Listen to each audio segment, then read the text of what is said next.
Welcome to Empower Your Essence with our upcoming guest, Preston Broughton. In this episode, we get into trusting your intuition,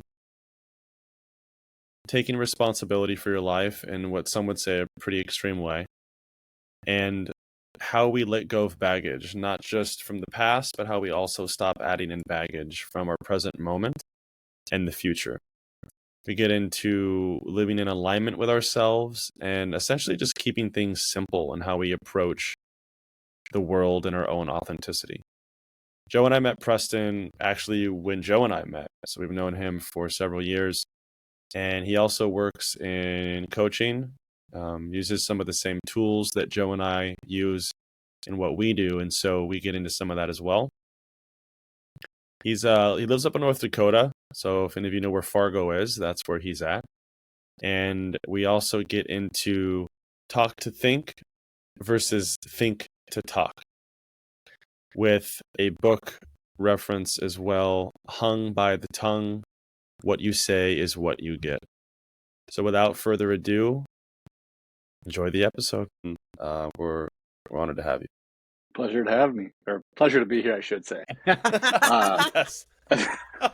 That is like the best opening ever. It was. That's fantastic. No, I'm excited to be here. I know all of us have chatted separate from the podcast and other situations, and just trying to stay connected as much as we can post our first iteration of meeting. But super excited to be here and excited to see where it goes. Right on. So there's something that we all talked about, and I wanted to open up with this and just see where this takes us. Is I know something that is really meaningful to you is about trusting your intuition. And I know we all got pretty excited about that last week when we were talking about it. Mm-hmm. And so I wanted to open up and talk about and just see, like, what does intuition mean to you? Because I've heard different opinions on that. And what is, like, your personal connection with that? Like, why has that become so important to you? Mm-hmm. Well, to kind of connect it to what we learned in our training, the reason I think intuition is so important to each individual person is that it's completely different between each individual person. Like, that's the first thing I think we need to know. And the reason that I think intuition is very important and why I think I have a lot of it is because my intuition is very much connected with my values. And if I don't live my values, then I'm not really living the life that keeps me kind of the things that you mentioned before, where I am pretty stoic, but I'm also pretty deep in the things I talk about, but I also need to keep it light. Like, if that's not kind of the things that are lining up in my life, then I know I'm not really leading with my intuition. So if I get to be a little too logical with things, where I'm making decisions based off of this sounds like a good idea now, this sounds like something I should do, rather than like feeling what my gut is actually telling me. Because I always use a saying that my intuition is usually right, but it's over the long run. It might not be right in the short term, where I might feel a little bit of FOMO, but over the long term, like, I don't look back usually and look back and kind of worry that I made a wrong decision. It's usually in the short term where I think, I could have done this and been here now. Whereas in the long run, I would have been like, I would have been there, but now I'd only be right there. And I wouldn't be as far along as I am now. So it's one of those things that I think are very important. And I don't think it's easy to figure out, because there's a lot of, like we talked about before, there's a lot of things telling you to do one thing another way and one thing another way. And it's hard to flesh out what intuition actually is to each individual person. And that's why I think it's so important. And in the world that we're going in to be living in, like, I think that's the thing that's going to separate a lot of people. Oh, that's huge. I love it. I really appreciate that that understanding of your intuition, and I was really fascinated by what you mentioned about just how values play into that, and how you're aligning with what your values are. From what I heard, seems like that strengthens your connection with your intention, and increases your ability to hear that and know that you are showing it in a way that you can hear that. I was interested in when you just kind of what your journey was for like discovering your intuition, becoming aware of that, and the value piece, and how that kind of showed up for you.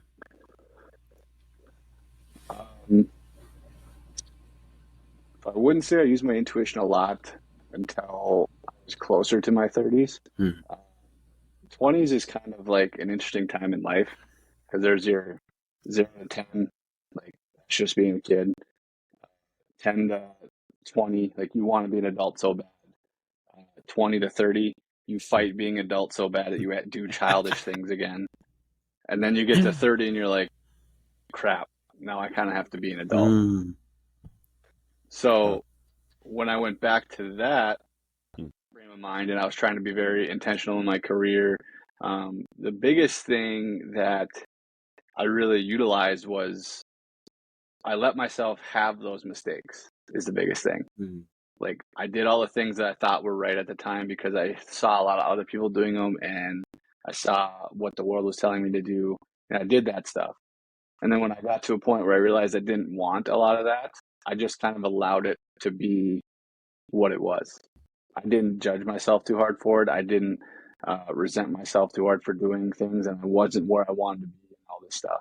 And I continue to do that on a daily, some days it's minute by minute basis. You have to realize like you just have to forgive yourself sometimes. Like that's the biggest stuff. And when you do that, when you're not so busy harping on things in the past, you're not so busy worrying about situations that happened in the past. It allows you to live in the moment and really look inside yourself or listen to yourself and feel that intuition pulling you one way or another and just go with it. Because we had talked earlier last week that a lot of how I kind of see life is that they're either things or they're situations. Like those are the two things. That's the two, lack of a better term, things that there are in life. Situations are what you go through in your day-to-day life with other people. Things are things. They're things. That's it. And if you just boil it down either more, a situation is just another type of a thing. It's just with other people that you can't control. So therefore, why impress so many different feelings on those things which you can't control? Because then you're just creating more of an attachment to it or lack of an attachment to it that you're going to resent later on. I love that. Yeah, that makes me think of things we've definitely learned in the retreats that we've been exposed to where we all met, through that company. And a lot of the Eastern teachings, a lot of the like mindfulness philosophy I've learned around the world is like separating ourselves from the material, from the Maya. People might know that word. It's all an illusion, right? It like comes back to this is interesting. I want to ask you this actually, because what I was just going to say is a lot of the things I've heard, everything comes down to how we feel, our state. Because like, why do we go on a vacation? We're going to feel something. Why we want a certain amount of money? We're going to feel something. Fill in the blank, X, Y, Z. You have a cool philosophy that I've heard a lot as well. It's I think very hard for people to maintain this though, especially for sensitive people, is the thoughts of the mind and utilizing the power of the mind to keep your emotions from consuming you and just taking you off course all the time, and like not getting like state and emotions being so powerful versus like using your mind to maintain agency and like liberation from all the data that's coming into your system. So I'm curious, it seems for you've gotten a lot of benefit of like, it's just a thing, right? You're saying it's just a thing. It's just a situation. Emotions come and go. Like, so I'm curious to hear more about that for you and how you utilize the mind or utilized that set of tools that has empowered you. That is a big question, but I will do my best to answer I love big questions. Yeah. The first thing I can say to that is that as far as emotions go, I did not hit the emotion lottery. I don't feel emotions as strongly as a lot of people do. Like that, Yeah. and it's only been over the past, like, since we probably went to that course, that I've kind of figured out ways to be really strategic with that. Is that there's situations where stuff's going to happen and I know I'm just not going to feel as emotionful as friends, family, whatever it happens to be. So therefore I can kick into whatever you want to call it, logical thinking or next step thinking, and to help people get over where they need to get over it as much as they can. So that's what I kind of utilize in those sections there. Now, there are times that stuff comes up and I do feel emotion. My prominent emotion that I feel is anger. Like that's the first thing that comes out. I don't know why. I couldn't tell you uh, everything exactly that happened in my past that makes me do that. That's just the first one that comes out. And the best thing I can do is I can communicate that with other people, though, is I can make them know, like, hey, when this happened and I did this, because that's my reaction, and then I can kind of address it. Whereas some people just, you've met plenty of them, they just say, that's who I am. That's just me. Yeah. But they can't explain why that happened, and they can't communicate that it wasn't actually the person they were near, that it was their fault. So therefore, they don't have the ability to kind of help those connections along and or fix those connections, because that's just them. Which, again, I should have started this with a parental advisory that nothing is right and nothing is wrong that I'm going to say in this podcast. It just is. Yeah. So it's, I love that. that's when it comes back to where you ask like a big question like that. Yeah. My brain immediately like tries to quantify and like put it into little bite-sized pieces to kind of explain it to people. A question like that, it's like, that's taking the Great Wall of China and trying to spoon feed it to a mouse. Like that is almost impossible to do. Yeah. And Oh, I love it. but the simplest thing I can say is, I think judgment is a thing that affects everyone in current situations, because something happens, they feel an emotion, and either A, they feel like they shouldn't have had it, or B, they wish they didn't have it, rather than just feeling it and letting it go and move on. Yeah. Because I think that's the thing that we get so wrapped up in nowadays, is like everyone's looking for a reaction. Everyone's looking to talk about the reaction of the reaction. Yeah. Rather than just feel it and move on in society. But we got to keep coming back to this thing because it's a big thing. All this jazz. Whereas like I don't really enjoy taking all that stuff with me. Like I have family members that love to talk about news and stuff like that and things that happened. And when I see a terrible thing that happened, I kind of have to be like, that really sucks. But I have to move on. Like I legitimately, unless I'm there controlling how to react to the situation, I cannot do anything right where I'm standing right now. So why hold on to it is kind of my thought. That's brilliant. I love how you explain that.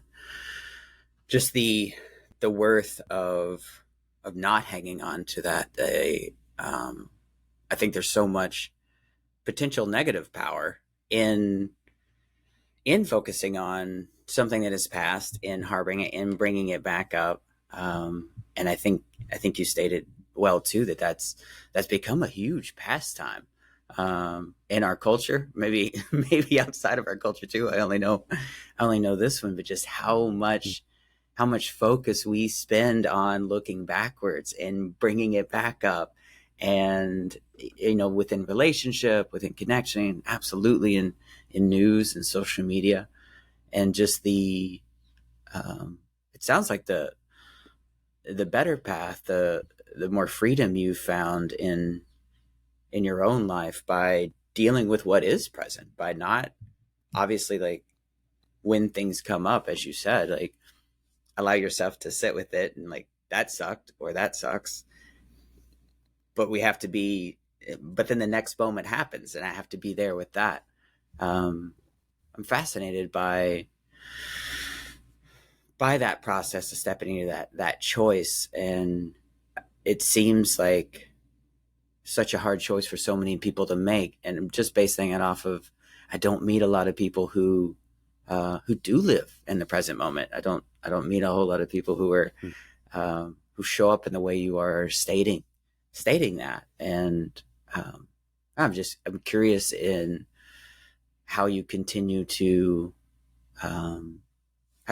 stay in that present moment for you. Like, if there's habits or practices you have around that help remind you, that help lead you, help bring you back to that present moment and release and let go of what has happened already. The biggest thing that I can say is we're going to go right back to the beginning of this podcast. Yeah. It's the intuition piece. Like, Mm. I'm not going to say fully trust my intuition, but usually it guides me in the right directions that I want to go to fulfill the life that I want to lead, basically. And I also allow myself to understand that I'm going to make wrong decisions in those choices, but I have to live with whatever those consequences are and adjust and then make the right decision, whatever those happen to be. There's no perfect journey in this world. Amen, brother. Billionaires in this world, I don't know if we're supposed to swear on this or not, but we can. up. Fuck yeah. Yeah. They're fucked up. Yeah. Like, everyone has their things. Like, Yeah. it's crazy to me that we get so hung up on trying to be so much different than what we actually are, rather than just like understanding who you are and just moving forward. Now that's not to say there's mental things that can happen that can harbors people's ability to do that stuff, but the biggest thing comes with your ability to believe in yourself and also believe in the others around you. But you also have to do it without seeing it every second of the day. Damn. That landed, man. I love what you just said. It's such a thing. Like, I've heard it talked so much recently. Like, I think there's like a revolution almost going about this, what we're talking about, whether it's through social media or whether it's through being in the past or being in the future, or we have so much information coming around, and I think it's the rare individual, which it seems that you're living this way, is able to just be like, I just am who I fucking am, and like, I don't want to compare myself to others, and like a lot of people like talk about it, and I think it's hard for people to actually embody that. Like, it's so easy to talk. Obviously, talk is cheap. We know that. And I think that's so cool. The energy, like my whole system just was like, oh fuck yes, when you said that, because I can feel the energy. I can feel your frequency and your sensory acuity when you're saying this, of like, you're embodying that. It's just like, I don't want the baggage. You know, I want to trust my intuition. I don't trust all the time. There's people that are successful in the eyes of what a lot of people might think is what you should be doing, but a lot of them are depressed or have really weird habits, especially in White House or on Capitol Hill in DC. Well, and I have to say, I did live with a lot of baggage, like through my younger years. So the reason I don't want to live with baggage is because I've lived with it. And I'll tell you this, it's much more fun to live without it than it is to live with it. Amen. All right, so let me ask you this now. What are some of the best ways that you've allowed yourself to let go of the baggage? So many of us want to get rid of it, and there's so many different methodologies on how to get rid of it. And in my experience, I've found that a lot of them don't work. At least they didn't for me.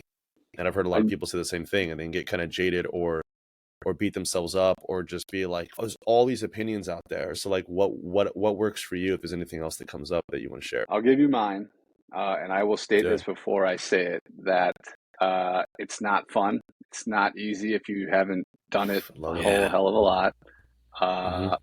And some people might not like to hear it. Okay. The only way I found to effectively not hang on to baggage is realize it's all your fault. Ooh, that's great. That's so good. All right. I love this. Okay. I've heard that before from a rare set of individuals. And for those listening, there's multiple ways to define that, I think. So what does it's all your fault mean to you, and how do you embody that? So for me, Every situation I am a part of, back to the situations and things, every situation that I am a part of, if it does not go the way I want it to go, it's my fault. If it goes exactly 100% the way I want it to go, it's my fault. Huh? That's it. Okay. I love it. I love it. So Wow. in essence, you're eliminating all victimness, all blame, and you're actually empowering yourself Hmm. 100% because you're responsible for everything. It's like radical self-responsibility, right? Mm-hmm.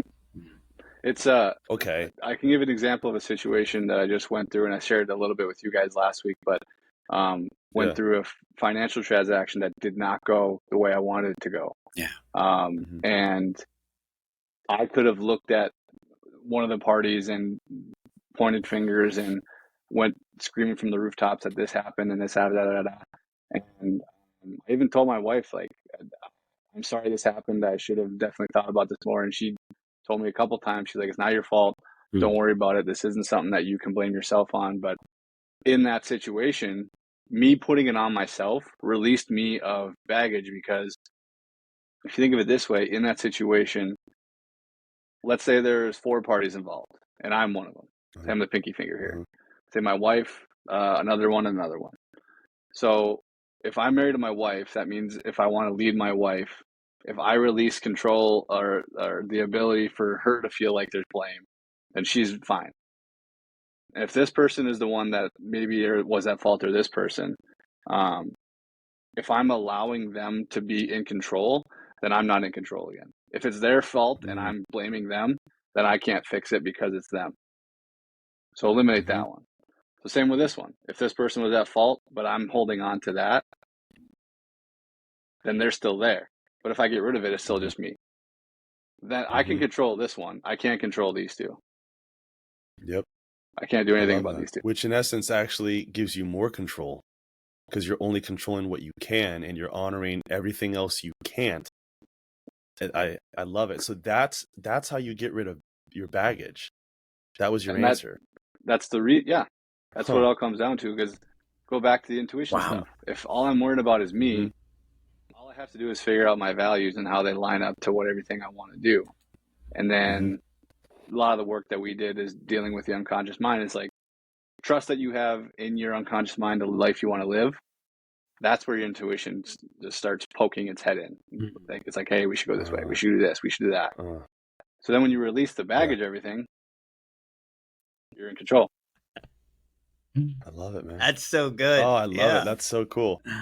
I love your clarity on that too, and the I've never seen it explained on the fingers too. I loved that because it's so clear in the freedom and the power that gives you back, and I think that you explained well the confusion that I think we often have by our thinking that we have power in a situation by holding on to it, by making someone else responsible, by being the dictator of where that blame goes. And in reality, like, that's just immense captivity in having our own agency to choose and the freedom to move within that, accept ourselves and those other people. And I think that, as you were pointing out on the hands, like, just the bonds that happen within there that we don't natively see because it's just the norm in our culture, but how much that actually holds us back, and that's not freedom at all. That's brilliant. Exactly. Yeah, I love that. Just like I said, I've heard it from a rare set of individuals, and they're all very good at what they do and very empowered people. But I've never heard it said in response to eliminating baggage, which was fascinating. That was Now, a really cool connection you made. I'll say I don't know if it's going to eliminate past baggage. Uh huh. It's a great way for you to eliminate having future baggage. Okay, I love that. I love that distinction. Because we learned a lot of techniques that help get rid of past baggage. Like Yep. Those are the best ways that I found to be able to do that. But Yep. it's just like anything. When you get rid of stuff in the past, if you don't change the way you did the things you did in the past, they're going to happen in the future. Yep. So once I learned a lot of those things, and I was already going through the process of trying to figure out how to not hang on to stuff. And it always came back to, well, if it's my fault, then no one else can really be in control. Yep. So that helps me not have to worry about having a lot of baggage in the future. There'll be some, like, I'm not a perfect human. Yeah. Like, I don't do that all the time. Yeah. But Yeah. it's a great way for me to learn lessons in life without putting judgment on myself for them happening. I love that. I love the distinction you made. We've all learned some pretty amazing tools that have helped us, and we're able to help others with it. And one of the conversations I've had speaking with personally and professionally is that distinction you just made. How do I stop adding new baggage in? And then how do I let go of the past baggage? Very different approach. I haven't heard it said from that angle, which I love, as far as not adding new baggage in. Like, I always viewed it like a dam, right? And whether it's from childhood or resistance, or there's a lot of different reasons we can be adding in new baggage, and it's just the dam's getting bigger and bigger, and the walls are starting to crack under the pressure and flooding all that water into the system. That's all gunky, you know? And for me, it was from a book called The Presence Process, which is come up so many times in this podcast, and it keeps coming up. And that was a big part of how it clicked for me on it's all my fault. It's everyone that triggers me, everything, every noun, like kind of what you were saying, every person, place, thing, every noun that makes me out of equilibrium. If I give that control to someone else, I'm adding new baggage in, and I'm also playing to old baggage, and I lost my power. And now I'm probably going to hurt somebody because I'm not now living from an empowered, self-responsible place. I love that. That rings true to my heart. And I want to ask you this is, what about past baggage, though? I'm trying to think how I want to approach it, because obviously we learned a lot of great mental techniques that I think are highly valuable to get over past baggage. I see them as hugely beneficial because they're you taking care of you while being guided to do so, I guess. Like, no one's really telling you what the situation you have to get over is. Like, you have to figure it out yourself, kind of.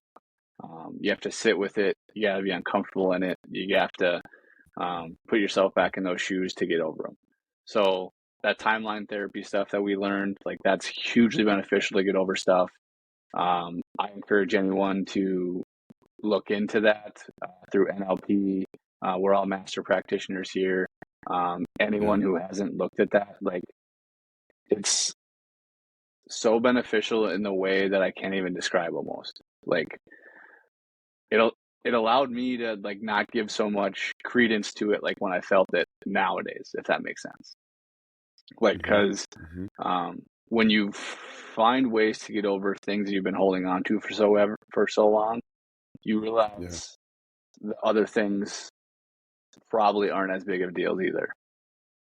Because you realize what you were holding on to, you're like, that's son of a bitch is what I was holding on to. Like, that's you release the stuff that there till now. You can kind of just even erase some of it because it's not even as big a deal, I should say, as that one was. For me, that's the case. And that kind of is in the breakthrough sessions that we've done. Another way is just, it goes back to that judgment piece. Like, judgment is a useful tool unless you're using it unusefully. Okay. So basically, share like, a bit more, please. Like, if you're using it as an ability to sift out things with your intuition, like, that's a good judgment. If you're using it to place labels on things and people, not good uses of judgment. That's kind of how I distinguish them.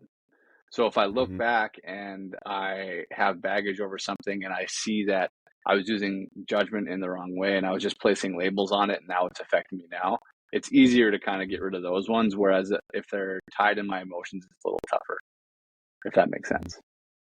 Totally.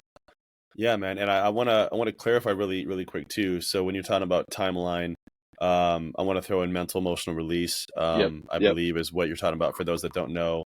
Mental emotional release, and then neurolinguistic programming. I love that, man. I think to talk versus taught to think. Joe and I both talked about this a lot. I've never heard anyone articulate that. And I haven't read that book. So I appreciate you sharing that, man. That's really cool. I want to check out that book. You said it's Come by the Tongue? Hung by the Tongue. Hung. Hung by the tongue. Hung by the tongue. Okay. I want to check that out too. I'll put that in I think the it's a description. fascinating understanding too, and I also haven't heard many people speak to that, and how many humans there are that need to speak, like that's actually a process of how they process, how they think. I was I was well into my I think probably late 20s, maybe early 30s before I discovered that about myself, and realized that that was an integral part of processing. And I think that that's the pivotal thing to realize and notice, and then invite other people into. Because in a culture, like you're saying too, like I love the invitation to the first step, just talking about it, being open. Um, in a culture that likes to hide, things that we're uncomfortable with, things that we don't understand, we don't ever want to. There's so much recording going on.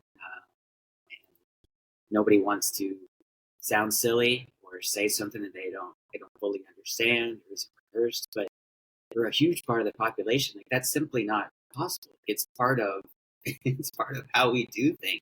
And so having that community, having people around you can open up to, that you can speak to, and just, I think, as you were saying too, coming from a place that realizing you have to do it, even if you don't have that community, create that community, because you have to be open to these things for there to be an opportunity to let it go, for there to be an opportunity to release that baggage, which is so fundamental to that processing piece.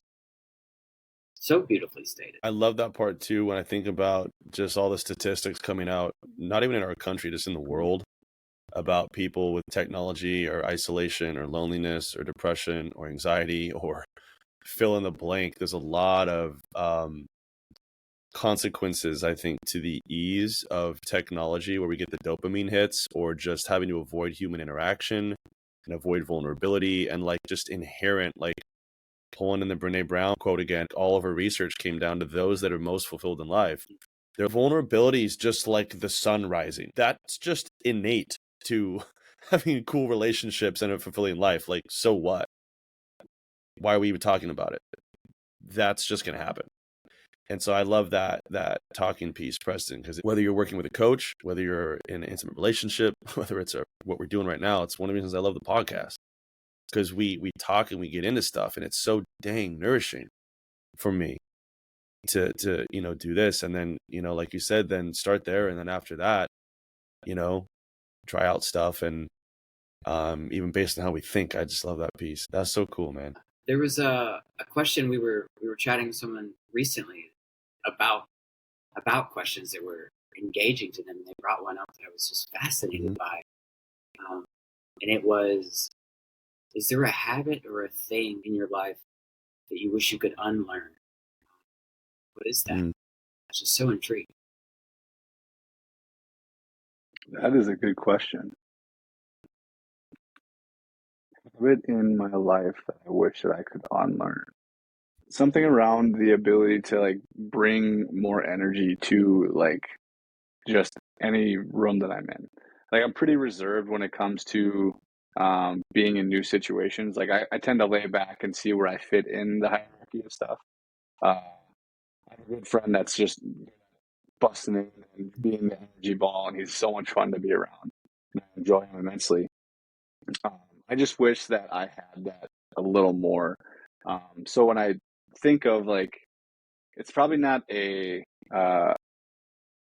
purposeful habit that I'm doing, but it was something ingrained from when I grew up to not do that, basically. So that is kind of turned down to me, which I'm not resentful for. I'm not like, oh, I wish my parents would have done stuff different so I could do that. Like, I figured out how to make this work, obviously.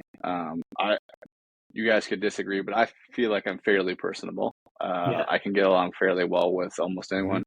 Can make some people giggle once or twice here and there, and I'm good. Like, I'm fine. But just the ability to kind of just light up a room and kind of make someone's day. Like, sometimes I just don't have that all the time, and I kind of wish I did. But again, it's not a habit that I ritually understand that I'm doing, but it's just something I wish that maybe would change a little bit.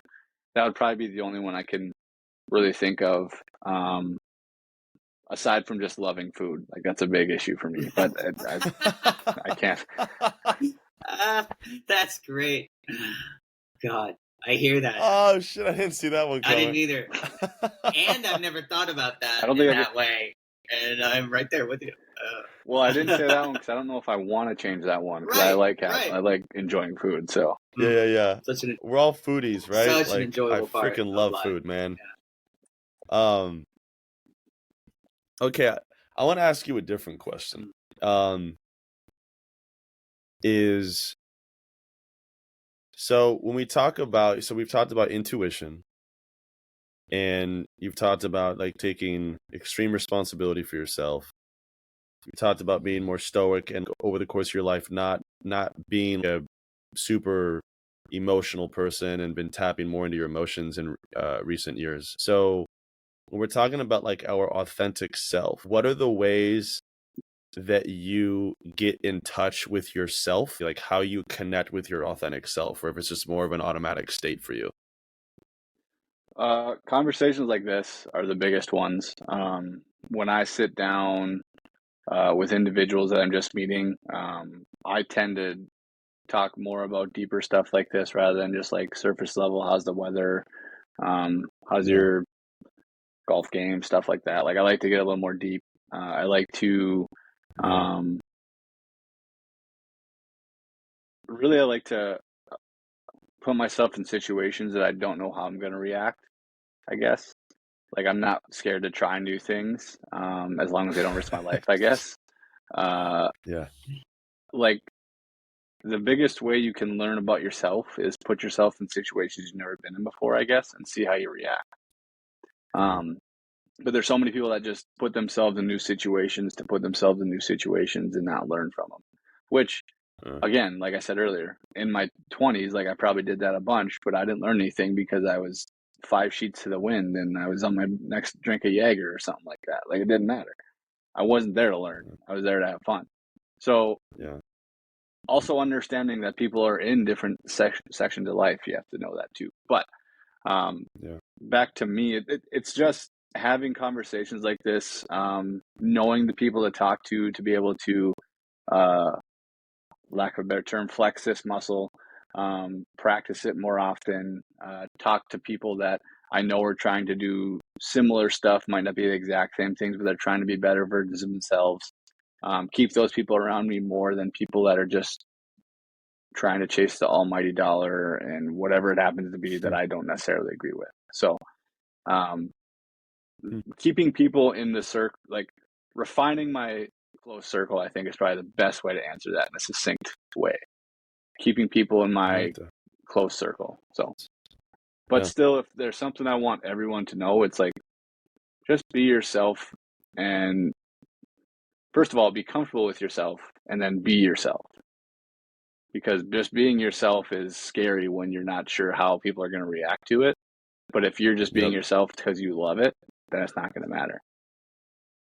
Yep. Have you always been that way? No. Nope. Nope. In high school, so basically, I was fairly comfortable when I was probably into about fourth grade because I lived in the town that I live in now till about that time. But then I moved down to the Minneapolis area, and then I went to fifth grade, sixth grade, and then all the way through high school down there. So it's kind of like a switch. But basically from about fifth grade until I would say probably my end of sophomore, junior year of high school, like I had friends, but I wasn't like super sociable to go out and do stuff all the time. But once I hit junior year, I met a really good friend of mine I still have to this day, and started meeting new people, and then went to college after I graduated, continued to do that. So learned ways to be more sociable and just figured out ways to communicate with people and like effectively want them to be around you. I mean, you can be around a lot of people and a lot of them are like, God, that guy again. So I just I learned things like that through like my 20s, like I said, where like you're learning stuff, but you're also not you're not consciously learning stuff. It's just all kind of subconsciously you're learning stuff because you're still basically a child at that point in my head. That's how I look at it now. For sure. But then once I got to a point where I wanted to start taking stuff seriously, it was more of me wanting to be the best me that I could be. So I did try and do those things like you buy the nice clothes, you try and be the best you can be by showing off for the most part, and then go to the events that all the people are at, and then act a certain way. Until I got to a point where I was just like, that's a lot of work. And if I just figure out who I am more than try to be what I think I need to be to get to where I want to go, if I'm just myself while I'm doing it, then I don't have to worry about A, being judged, or B, judging myself in those situations. So it comes back to a lot of that stuff we talked about earlier with the baggage, where I try to use that same style of thinking in that as well when I'm learning to communicate with others as well. It's a very modelable skill, is to take something you have that is working in another area and transfer it. And I think it's oddly profound and doesn't. So many of us miss that. So I appreciate you talking about it. Also, part of your story as you was coming up, it sounded like part of the shift from, just paraphrasing, like the people pleasing or trying to show up in the best light for other people, to shifting into just being true to who you are, discovering who that was, loving that, and then just being that, was the weight that you noticed, the fatigue of trying to show up for people, carrying around those ideals and stuff just for how other people would respond to you. And I'd love to hear more about that kind of pivot point, where that, I feel like growth often happens like at a line, like we're building, and it just gets too heavy. Like I can't and don't want to do that anymore. I'm going to do something else. I'd love to know more about you stepping into that. Yeah, a huge inflection point for that. As all of us know, 2020 to 2021-ish, we'll say, end of 21, was an interesting time in life. Like, I went through a lot of ups and downs with anxiety and depression and stuff like that. Not clinically stated at all, but when you have a panic attack, you know you have a panic attack. Like, it's pretty easy to figure out. But the inflection point was after going through all that, and then I made a pretty big shift in my career at that point, and thought it would be a great choice for me, and I was excited about it. Kind of flipped a lot of things on its head, and then found NLP through that. So went to the first weekend, had a lot of fun, and it answered. It was the first time that I had done a self-development course, training, whatever you want to call it, that actually effectively changed the way that you had thought about stuff.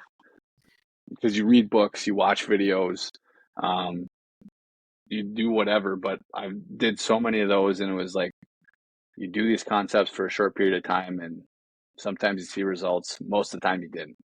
And this was the first time that I could, in 4 days, see an actual change happen when I walked out the door. So I was like, okay, this is something I need to look into. And then when we went to do the 2-week thing, the biggest thing that I took away from like the first week was when Dr. Matt was talking, and he was talking about different emotions and stuff like that. And when he said that, when you think about emotions as just like a whole, you have like anger, sadness. What were the main ones that they talked about? Fear, guilt, shame, guilt. hurt. Yep. All those ones. Those are all feelings that you can have, but they're all based in the past. I was like, okay. And then he's like, what's the only one that's in the future then? And all of us kind of thought, and he said anxiety. And I was like, that was like a light bulb flipped on in my head. I was like, that son of a bitch is right. Holy, like, he's right. Like, everything that I'm so anxious about, Yeah. and like and that's why I bring up the COVID time, because the stuff I was so anxious about was stuff that I could not control in the future. It was, when are we going to get back to normal? What does this mean for my future? What does this mean for my job? What does this mean for my family I want to have in the future? So I was worrying about all those things that are so far out of my control in this moment that it just overwhelmed me, and it became overwhelming, I guess. So when we learned that stuff, and I attached that to kind of the learnings that I had been developing, and learned a lot through that 2 weeks, and then afterwards about the stuff we kind of just talked about, that has helped me so much, just detach from worrying about so many things in the future, because like we talked about, that's such a plague right now. People are so worried about what they should be doing. They're worried about things they can't control in the future. And again, it goes back to, we're being told we should look like this, we should do this, we should have this much money, we should have this car, we should have this house, all that stuff. And so when I was able to detach from that, after that 2 weeks that we had, it so just made me not worried about basically the reactions that I was going to cause people, because I was happy with myself, and I knew I wasn't necessarily going to hugely affect someone else's life in a negative way. And that's all I was worried about at that point. So once I figured that out, and I detached from those future feelings that I had, I just acted as I think, as I am now, which I think is a relevant way to act as a human being. So If I'm trying to put everything you say together from my understanding, is everything's my fault. Is nothing's really right or wrong. It just is. Judgment can be good or bad. And, I can simplify things down, be present, not add new baggage in. I have tools to get rid of past baggage, keep it simple. And that's a pretty cool way to live. And it doesn't sound like you're beating yourself up. It doesn't sound like you're blaming anybody. It sounds like you're simplifying things down in a pretty beautiful way, in gratitude, and just like, cool, I'm here. Let me be myself and just keep it simple and live. And what a beautiful thing that is. So that's what I'm getting from my side in this podcast, and I love it. So yeah, man. I'm excited that you guys were asking those type of questions, and I was able to articulate that. I think it's such a thing that if a majority of the world could get to that point,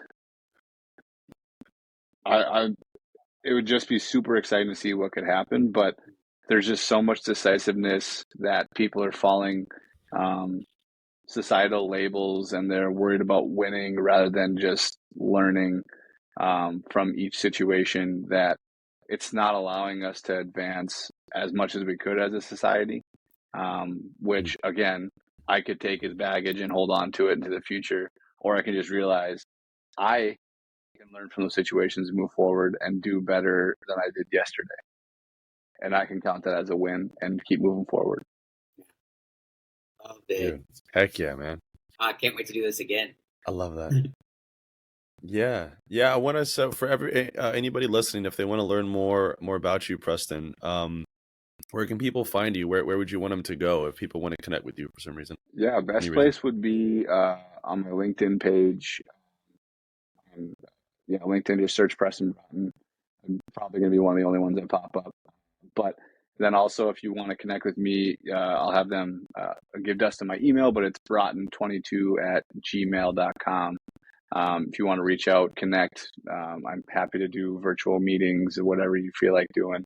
I'm always happy to open conversations and see where stuff goes. But Brother. Thank you so much. Thank you so much. Yeah.